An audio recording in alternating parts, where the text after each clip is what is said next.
اعوذ باللہ من الشیطان الرجیم بسم اللہ الرحمن الرحیم اللہم صلی علی محمد و آل محمد۔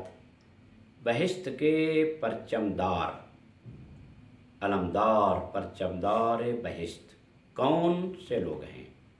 پیغمبر اکرم کی 36ویں نصیحت اور وصیت حضرت ابو ذر کو۔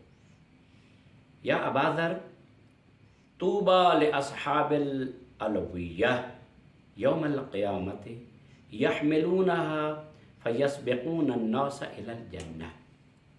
اے ابو ذر، خوش بخت ہیں اور خوش نصیب ہیں وہ لوگ۔ کون؟ خوش بختی اور خوش نصیبی ان لوگوں کے لیے ہے کہ جو اصحاب الویہ، وہ لوگ ہیں کہ ان کے ہاتھ میں پرچم ہوگا۔ پرچم والے لوگ قیامت کے دن خوش بخت ہیں۔ کون سے پرچم والے لوگ بتائیں گے؟ یحملون، وہ پرچم کو اٹھاتے ہیں، فیسبقون الی الناس، یسبقون الناس الی الجنہ، اور لوگوں سے پہلے وہ جنت کی طرف رواں دواں ہیں، سبقت کیے ہوئے ہیں، جنت کی طرف جا رہے ہیں، وہ اپنے پرچم اٹھائے ہوئے ہیں۔ الا وهم السابقون، وہ کون سے پرچم دار ہیں؟ وہ کون سا پرچم ہے کہ جو اٹھائے ہوئے اور جنت کی طرف دوسرے لوگوں سے پہلے جا رہے ہیں؟ توجہ فرمائیں گے۔ الا وهم السابقون الى المساجد بالاسحار وغیرها، وہ کون ہیں؟ وہ لوگ ہیں کہ جو مساجد پروردگار کی طرف، اللہ کی مساجد کی طرف وہ سبقت کرتے تھے، صبح کی نماز کے لیے اور دوسری نمازوں کے لیے جب بھی اذان ہوتی تھی وہ مساجد کی طرف لپک کر جاتے تھے۔ مساجد، اسی لیے تو امیر کائنات سے پوچھا گیا، مولا مسجد اور جنت میں سے کس چیز کو آپ ترجیح دیں گے؟ تو مولا فرماتے ہیں میں مسجد میں بیٹھنے کو زیادہ ترجیح دیتا ہوں۔ تو سوال کیا گیا، مولا جنت تو جنت کو کیوں ترجیح نہیں دیں گے؟ تو مولا فرماتے ہیں چونکہ جنت میں علی کا دل خوش ہوتا ہے اور مسجد میں علی کا رب خوش ہوتا ہے۔ میں اپنے رب کو خوش کرنے کو اپنے اوپر ترجیح دیتا ہوں، میں اپنی رضا پر رب کی رضا کو ترجیح دیتا ہوں۔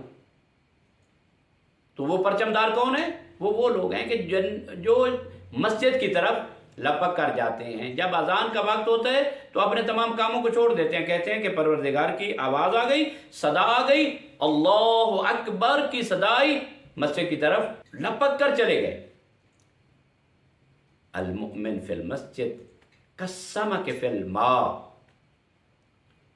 مومن مسجد میں اس طرح جس طرح کہ مچھلی پانی کے اندر ہوتی ہے۔ مسجد مولا امیر کائنات کی نگاہ میں اتنی ترجیح رکھتی ہے کہ مولا جنت کی طرف نگاہ نہیں کرتے، مسجد کی طرف نگاہ کرتے۔ یعنی مسجد اللہ کا گھر، اللہ سے لو لگانے کا تنہائی کا مقام مسجد ہے۔ اور دعا ہے پروردگار عالم ہمیں مسجد کو آباد کرنے کی توفیق عطا فرمائے۔ امام خمینی رحمۃ اللہ علیہ فرماتے ہیں کہ مسجد تمہارے مورچے ہیں، مسجد تمہارے مورچے ہیں، ان مورچوں کی حفاظت کرو۔ اس وجہ سے کہ مسجد میں ہمارا دین مکمل ہوتا ہے، ایمان مکمل ہوتا ہے، ہمارا قرآن، ہماری نماز، ہماری عبادات، مرکز ہمارا مسجد ہے اور ہونا چاہیے۔ پیغمبر خاتم کو دیکھا جائے، جب وہ مکہ معظمہ سے ہجرت کر کے گئے تو کیا کیا؟ سب سے پہلے مسجد النبی کی بنیاد رکھی اور اسی مسجد کو ہی احکام الہی کی ترویج کا ذریعہ قرار دیا۔ وہیں پہ نماز، وہیں پہ خطبے، وہیں پہ جمعہ جماعت اور وہیں پہ لوگوں کے فیصلے، تمام کام پیغمبر خاتم اس مسجد نبوی میں ہی ادا کیا کرتے تھے، اور لوگوں کو اور اصحاب کو درس بھی مسجد النبی میں دیا کرتے تھے۔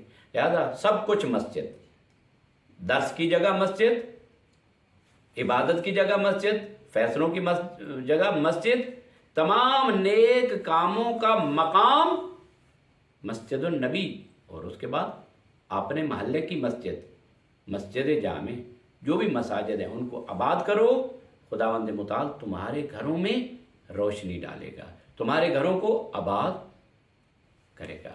دعائے پروردگار عالم ہمیں مساجد کو آباد کرنے کی اور مساجد میں نماز پڑھنے کی توفیق عطا فرمائے۔ والسلام علیکم ورحمۃ اللہ وبرکاتہ۔